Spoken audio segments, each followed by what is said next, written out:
시절 투지와 근성이 넘치는 주루 플레이로 많은 팬들의 사랑을 받았습니다. 대주자로도 나와서 팀에 힘을 보탰고요. 2016년 와일드카드 결정전 2차전 끝내기 희생 플레이로 팀을 준 플레이오프로 이끌기도 했던 전 선수입니다. 그랬던 그가 스카우트로 변신해서 팀의 미래를 위해 노력해 왔었는데요. 지난 11월 1일입니다.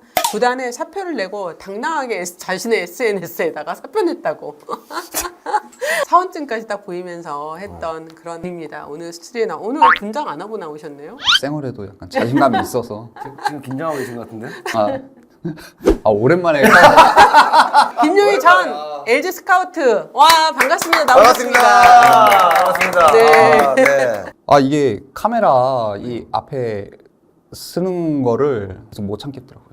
그걸 이제 끼를 네, 그게 더 힘들었어요. 이 일이 힘든 게 아니라 지금 아니면은 못 하겠다. 극단적인 생각을 한 것 같은데 지금 생각해 보면은 좀 왜 했나 싶기도 하고. 내가 지금 미쳤나. 스카우트를 하게 되면 지방 막 돌아다니고 네. 혼자 있는 시간이 그렇죠. 많고 네. 누군가 대화를 하기보다는 컴퓨터와 계속 이게 계속 해야 되고 야구 보고. 네, 영상을 봐야 되고 이거를 봐야 되다가 청춘 야구단을 가가지고 네. 트라이하고 이거 촬영을 하는데 네. 카메라에 미쳤나 봐요. 질문만 던지고 말을 안 끊는 거야. 얼마나 힘들었으면 애가. 저는 근우 형한테 아는 사람이 근우 형밖에 없으니까 질문을 하고 싶은 거예요. 그냥 스카우트로서 전문성을 살려서 질문을 하고 싶은데 카메라 뒤쪽에 근우 형이 이렇게 서 있잖아요. 네. 근우 형이 입이 어버버버 말을 못 하겠는 거예요. 계속 겁을 주니까. 저 솔직하게 얘기하면은 근우 형이 좀 이제 학교의 그런 문화를 이제 바꿔준 이제 형이었어요. 네. 주장이었고 없앤 이제 시초. 라인업을 구축할 때 없으면 안 되는 존재였어요. 1학년인데도 불구하고 주저 3루수를 했기 때문에 우리는 정규리는 이기기 위해서 용희가 힘들어하지 않고 안에 들어올 수 있게끔 좀 많이 만들었죠. 네. 바로 SS 올리고 후회하셨어요? 그 안에서 응원해 주시는 분들이 또 있거든요. 그러니까 감사하다는 표현을 하고 싶었던 거고 이게 왜 그랬는지 모르겠어요. 진짜. 김용희 전 스카우트가 백수가 된 이후에 제일 처음 나온 방송이 야구일시다입니다. 지난번에 고박사에서 잠깐 그때는 이제 스카우트를 일하고 있을 때였는데 스카우트 일에 대해서 굉장히 재밌어 했었거든요. 네. 네. 이 스카우트 업무는 용희 전 스카우트가 선택을 한 거예요? 아니면 구단에서 맡겨주신 거예요? 스카우트 팀원분들 어떻게 보면 저한테도 이제 선배님들이 상의를 하고 또 단장님도 이제 생각을 하셨고 구단에서도 생각을 하고 저도 제가 이제 너무 해보고 싶은 업무 중에 하나여서 그거 하고 싶습니다라고 이제 먼저 얘기를 드렸거든요. 네. 근데 흔쾌히도 오케이 이렇게 떨어져서 더 열심히 했던 것 같아요. 근데 해보니까 남들이 왜 안 하려는지 알겠죠. 해보니까 거기 진짜 오랫동안 하신 분들은 진짜 대단하신 거예요. 진짜 전선서부터 하루수를 왜 챙기지? 아마추어 야구 그 실정이 굉장히 여러 가지. 약해요. 하루에 3시간, 4시간씩 보니까 고돼요 그냥. 근데 사실 스카우트 업무가 가장 어떻게 보면 베이스잖아요. 진짜 저도 마찬가지지만은 근우 형도 마찬가지지만은 이제 그분들에 의해서 어쨌든 그쵸. 시작이 된 거거든요. 프로에 들어오게 된 거죠. 네. 네. 근데 그분들의 노고가 굉장히 덜 비춰져요. 제가 봤을 때는 1년 내내 그 드래프트 1년 중에 하루를 하기 위해서 전국 8번 곳곳을 다 돌아다니면서 제가 선수 시절 때 차를 6,000km를 탔는데 스카우트를 시작하고 2달 만에 2만을 탔거든요. 와, 2달 만에. 네. 와. 그 스카우트 하면은 이제 다른 팀 스카우트들과도 많은 만남이 그렇죠. 있잖아요. 좀 어때요? 그 분위기가? 이왕이면은 다 친해지는 게 좋아요. 왜냐면은 정보 공유를 하고 이 선수에 대해서 조금 제가 부족한 부분을 타 팀에서도 도움을 받을 수가 있거든요. 어쨌든 정보 싸움이기 때문에 물론 모든 걸 다 공유하진 않지만 그래도 저 정도 선수급은 공유를 해도 돼요. 근데 근우 형 선수급의 2차 1번의 주전급 선수들은 공유할 수 있는 선까지만 좀 공유를 하고 그래서 여러 스카우트 분들이랑 친해지면은 조금 좋기는 좋죠. 왠지 다 이렇게 경쟁하고 막 그런 걸 의식할 줄 알았더니 그게 아닌 거네요. 이제 선수 보거나 일을 할 때는 프로 의식을 갖고 딱 일을 시작하지만 나왔을 때는 같이 밥 먹고 같은 팀에 있는 스카우트 선배들보다도 타 팀의 스카우트 분들이랑 더 같이 다니는 시간이 많아요. 그렇죠. 그러다 보니까 정이 더 쌓이고 가족 같기도 하고 그런 게 있죠. 그러면 주로 고등학교, 뭐 대학 이런 아마추어 보세요? 아니면 중학교까지 다 보세요? 졸업생들 드래프트에 신청을 하는 그 이제 조건이 되는 친구들을 위주로 보고 위주로 처음에. 근데 150km 이상 던지는 쟤는 누구냐 라고 갑자기 눈에 띄는 선수가 딱 보인다. 그러면은 체크를 해요. 1학년인데? 2학년인데? 그러면은 그 리스트를 계속 이제 축적을 해놔요. 아, 네. 그리고 미리 내년에 명단에 이제 넣어놓고 보는 거죠. 어. 지속적으로. 네. 예. 올 8월 중순에 MBC 뉴스데스크에 출연했었어요? 아, 예, 맞죠. 전 못 네. 봤는데 스카우트로서의 일상을 소개하는 그런 네. 내용이었어요? 아침부터 7시에 나와서 봐야 하는 선수가 네. 예를 들어서 투수다. 네. 근데 마지막 경기 뭐 8회에 등판한다. 그럼 이제 기다리고 있는 거예요. 거의 그렇죠. 끝에까지. 한두 명 정도 이제 보기 위해서 계속 매 경기 그거 기다리고 계속 이제 어. 체크하고 좀 고돼요. 날씨와 좀 싸우는 것도 있고. 네. 아, 이렇게 보이지 않는 데서 일하시는 분들이 있기 때문에 우리가 신인 드래프트에서 선수들을 지명할 수 있는 상황이 되는 것 같아요. 이번에 2023 신인 드래프트는 정말 화제를 되게 많이 모았어요. LG 트윈스에서도 당연히 예를 들면 뭐 심준석, 김서현, 뭐 윤영철 이런 선수들 다 명단에 있었죠. 다 있었죠. 이제 봐야 되는 선수이고 물론 저희 순번에는 오지 않지만 음. 어느 팀에 갈 거다라는 예상은 추측은 해야 되거든요. 네네. 이 선수는 앞에서 분명히 누군가가 땡길 것 같아. 그럼 우리가 못 데리고 와. 그러면은 그 남은 선수의 7등인 투수를 지명을 할 거냐 아니면은 1등인 야수를 선택을 할 거냐 그런 전략적인 약간 그런 회의를 많이 걸쳐가지고 뽑죠 아무래도. 네, 그런데 이번 LG 트윈스는 1라운드에서 김범석 선수를 지명했단 그렇죠. 말이에요. 네, 그 사연이 좀 있죠. 제가 알기로는 LG가 포수가 지금 강남이 어떻게 보면 주전 포수가 하나였고 포수가 필요하다 구단의 방향성을 이제 얘기를 들었고 네. 근데 사실상 3등 포수를 뽑을 바에는 1라운드를 그렇게 쓰지 않는 게 좋거든요. 네, 네. 김범석이라는 선수는 뭐 LG 선수라서가 아니라 고등학교 지금 뭐 비공식 포함해서 홈런 40개 넘게 친 타자예요. 네. 공격에서는 확실히 소질이 있는 선수고 저희까지 안 온다고 뭐 얘기는 드렸어요. 예, 뽑고 싶어도 못 뽑습니다. 네. 어느 모 팀이 포수를 데려갈 줄 알았는데 투수를 한 거예요. 롯데. 롯데였어요? 아니 롯데는 김민석 선수였죠. 그러니까 네. 롯데에서 범석이를 지명할 줄 알았는데 계속 밀린 거야. 그렇죠. 이제 뭐 밀린 거죠. 네, 예. 네. 안 뽑을 수가 없는 거예요. 그때 LG 팀의 분위기가 굉장히 어수선하고 좀 막 바빴을 것 같아요. 4일 동안 투수 쪽으로 포커스를 맞췄는데 투수 누구? 이진아 선수, 그리고 김정훈 선수, 이로운 선수, 네. 기량이 좋은 선수들을 이제 후보군으로 두고 있었는데. 있었는데 아니 회의는 막 4박 5일 동안 투수를 했는데 드래프트 이틀 남겨놓고 갑자기 이거 올 수도 있겠는데요? 이런 얘기가 도는 거예요. 그럼 이제 안 할 이유가 없는 거죠.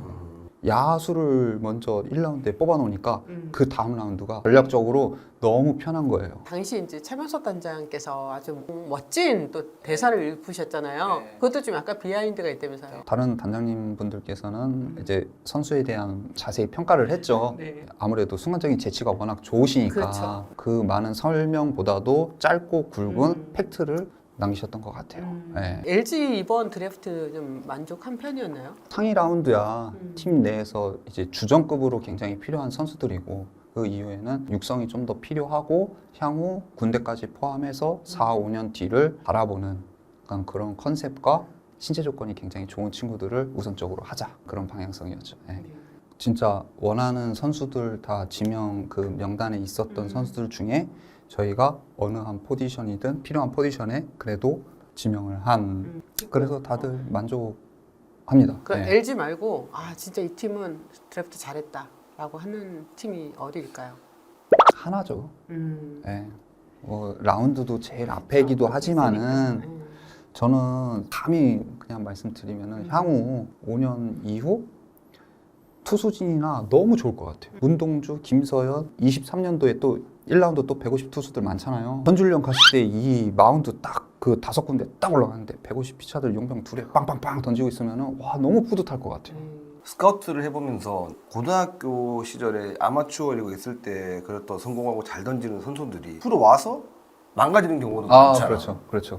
물론 이제 팀마다 다르겠지만은 주변에 이제 선수들의 영향 그런 분위기의 영향력도 있는 것 같고 어느 팀이든 다 똑같지 않잖아요. 항상 우승을 몇 년 연속 했던 삼성 라이온즈 또 형님 있었을 때 SK 와이번스 우승 멤버 때 그 분위기 이게 계속 유지가 되지 않거든요. 네. 그게 딱 톱니바퀴처럼 모든 게 딱 맞아 떨어졌을 때 좀 더 강한 팀이 되고 운? 약간 그런 것도 따라줘야 되는 것 같고. 그러니까 나도 이 군을 가보면 여기서는 힘들고 진짜 좌절하고 희망이 없어 보이고 아무리 지도자들이 좋은 방향으로 분위기를 만들어줘도 스스로가 많이 약해져 있더라고. 그 아마추어의 기량을 이어갈 수 있는 그런 분위기가 먼저 난 조성이 돼야 된다고 나는 보거든. 맞아요. 그리고 기존에 있는 지금 아마추어 선수들의 좀 실정이 생각보다 좀 여린 애들이 되게 많아요. 네. 예. 지금 분위기는 수업과 야구와 같이 하다 보니까 주말 리그까지 포함하니까 아마추어 애들은 공부도 제대로 전문성이 떨어지고 야구도 전문성이 떨어지는 거예요. 네. 학생이들은 일주일 동안 쉬는 날이 없어요. 그러니까 이게 굉장히 힘든 상황인 거고 막상 왔는데 경쟁을 하려고 하니까 뭔가 그 벽이 보이거든요. 아, 내 한계가 느껴지고 야구 아니어도 할 거 많아. 하다 보니까 그런 부분들이 이제 극복을 해내야 되는데 이제 성향에 조금 그런 영향도 있죠. 네. 네. 스카우트는 연봉이 어떻게 돼요? 나가요 연봉? 그냥 뭐 직원 똑같아요. 법인 카드는 하루 식단이 그래도 후한 편이에요. 하루에 4만 원이었어요. 4만 원. 한 끼만 먹든. 한 끼만 먹든. 아, 네. 시간상 그게 안 돼요. 업무를 하다 보면은. 그쵸, 뭐 삼시세끼를 다 챙겨 먹기가. 4만 원부터 다 채워야겠네. 단 편의점, 커피숍 안 돼요. 오. 팀마다 달라요. 아. SSG는 스타벅스 아무래도 그거잖아요. 네네네. 그러다 보니까 할인이 돼요. 많이 써라. 네. 또 구단마다 그런 게 다른 게 있거든요. 숙박은 모텔. 이제 7만 원. 아, 하루에. 팀마다 다르지만은 잘 해주는 편이죠. 1년간 스카우트 생활을 했습니다. 선수 생활 때와 또 이 스카우트, 어차피 사회생활이잖아요. 큰 차이가 있었을 텐데요. 이게 현장에 있는 게 아니라 어떻게 보면 구단 내 직원으로 있는 거잖아요. 1군 경기라든가 팀 내 분위기라든가 이런 거를 알고는 싶은데 업무를 맡는 동안에는 그런 시간이 부족했어요. 이제 사무적인 일, 전표 처리, 평가서도 마찬가지고 모든 게 다 이제 처음이니까 이 작성을 평가를 하는 데 있어서 이게 하루에 정말 한 4시간만 잤던 것 같아요. 대회 기간 때. 왜냐면은 3경기, 4경기를 봐야 되고 내가 가지고 있는 지식 가지고는 채워지지가 않는 거예요. 사실 단점은 다 얘기할 수 있어요. 근데 그 안에서 조그만한 어떠한 장점이라도 뽑아내야 돼요. 근데 그거를 글로 표현을 해야 돼. 이게 익숙하지 않잖아요. 그러니까 미쳐버리겠는 거예요. 영상 막 찍으러 다니잖아요. 나 유튜버인 줄 알았다니까. 3분짜리 영상을 만들기 위해서 한 조각 그걸 이걸 다 직접 만들어야 편집을 돼요. 해요? 직접 편집을 해야죠. 와. 또 컨트롤 누르고 광표 뒤로 딱딱딱 3번 하고 뒤에 3초 여 앞에서 컨트롤 X 끊고 그다음에 플레이 하고 이제 그래서 그렇게 많은 일들을 했어. 왜 나왔어 근데 진짜. 제가 사실 힘들었던 거는 방송이나 카메라 앞에서 뭔가 이제 해보고 싶었던 것들이 참는 게 너무 힘들더라고요. 근우 형도 마찬가지고 뭐 다른 친구들 동료들도 마찬가지고 미디어에서 나와서 하는 게 너무 행복해 보이는 거예요. 굉장히 모티브를 많이 얻은 형이라 야구 할 때부터 아니, 정프로도 지금 현장 가야 되거든요. 갈 거예요? 내가 나왔으니까 내가 가야지 이제. 그러면은 저 다음 주서부터는 제가 여기 앉겠습니다. 그래도 되죠? 그렇게. 어. 김용희의 야구 시절. 네, 제가 좀 더 재밌고 귀에 이렇게 딱딱 박힐 수 있게끔 딕션을 확실하게 할 테니까. 형 이거 자리 잡는데 2년 걸렸어. 그 김용희 전 스카우트 전 선수에 대해서 팬들이 항상 어떤 댓글이나 이럴 때 안 좋게 남기는 것 중에서 하나가 사인이었어요. 드디어 이제 뭐 해명을 할 수 있는 건가? 네. 네. 지금은 이제 코로나 때문에 바리게이트를 쳐줘요. 그때는 바리게이트가 없고 중앙문에 엄청나게 많은 팬분들이 기다리고 있어요. 네. 저도 다 해주고 싶어요. 근데 안 해줘도 욕을 하고 해줘도 욕을 해요. 누군 해줬다, 누군 안 해줬다. 출퇴근은 그냥 가자. 야구장 밖에서는 뭘 해달라고 하셔도 내가 다 해드리자 라는 기준을 잡고 있었어요. 네. 아니 차를 탔는데 너무나 사인 받고 싶은 마음은 알지만은 차 문 열려 있는데 애를 내 차 안에다 집어 던진 거야. 어머. 팔 집어넣으면서 애기를 안에다 안겨가지고 내가 한 명만 그랬으면은 내가 뭐 생각을 안 하는데 이렇게까지 물론 그 전에 제가 해드려야 하지만은 뭐 야구 욕도 하고 그러니까 제 나름대로는 상처를 받은 거예요. 네. 어떻게 보면은 팬분들에게 그것도 관심이지만 이럴 수도 있잖아요. 아이를 안고 오신 분들만이라도 해줄 수는 있지 않았을까요? 조금 센스 있게 그래도 없을 때는 좀 해드리고 했지만은 수면 위에 올라온 거는 결국에 그 하나 때문에 일파만파 이렇게 뭐 커지는 거 아시잖아요. 아무래도 이제 상처가 되셨을지 않을까 그 마음은 제가 뭐 죄송하게 생각하고 본인이 되게 힘들어 하시는데 저도 상처가 있고 팬분들도 분명히 상처 받은 게 있으실 거예요. 아기를 이렇게 차 안으로 네, 하신 뭐 거는 하기 싫어서 네. 이런 거 그분은 아니니까. 화가 나신 거예요. 그렇죠. 내가 아기까지 데리고 그렇죠. 왔는데도 그런 그거, 입장일 수 있는 사인 안 거죠. 해주니까 그렇죠. 화가 나니까 이제 그런 행동을 하신 그렇죠. 것 같고 용희 선수 입장에서는 그 상황 자체가 너무 충격이었던 저한테는 거죠. 충격인 거죠. 네. 그동안 좀 많은 실망과 또 이제 뭐 상처가 있으셨을 텐데 용서해 주시고 야구장 밖에서나 뭐 어쨌든 마주치게 되면은 김용희 선수다, 뭐 김용희 스카우트다라고 하시지 마시고 그냥 편하게 오세요. 앞으로 좀 더 다가갈 수 있게 저 또한 노력하겠습니다. 예, 감사합니다. 야구 현장이 아닌 여러 곳에서 조행무진하는 그런 모습, 그래서 또 다른 인생 재밌게 살아갈 수 있는 모습 볼 수 있기를 바랍니다. 감사합니다. 네, 감사합니다. 화이팅! 감사합니다. 정근우의 야구 이슈다. 구독, 좋아요, 알람 설정까지 부탁드립니다.